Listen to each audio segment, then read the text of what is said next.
বেশ, তাহলে তুই ইংরেজিতে বাদরের সম্পর্কে কিছু বল, তাহলে আর ওকে মারবো না। স্যার, ইংরেজিতে বাদর মানে মাংকি নিয়ে বলতে হবে? বলছি। Monkey is a intelligent and লাফালাফিং animal. My father is always telling we was monkey in many years ago, মানে আমাদের পূর্বপুরুষও বাদরের মতোই ছিল।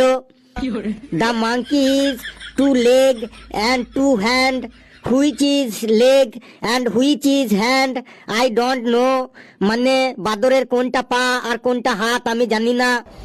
দ্য মাংকি ইজ বিগ নক and the monkey is a লেজ and the monkey is big golden colour hair in all body, মানে বাদরের সারা দেহ সোনালী রঙের লোমে ভর্তি। হোয়েন দ্য মাংকি ইজ রেগে যাইং হি দাঁত খিচিং অ্যান্ড আমাদের দিকে তেড়ে আসিং। Some monkeys back side is red colour, মানে কিছু বাদরের পেছনটা লাল রঙের হয়। দ্য ম্যানি মাংকিজ আর খেলা দেখাইং ইন দ্য ডুগডুগির তালে অফ দ্য নাচিং, it is called monkey play, মানে বাদর খেলা। আমাদের বাড়ির সামনে মাঝে মাঝে বাদর খেলা কামিং মানে asking.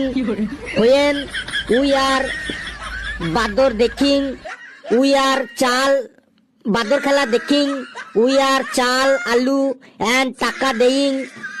When we are monkey দেখিং অ্যান্ড উই আর টুপি চশমা ব্যাগ সাবধানে রাখ।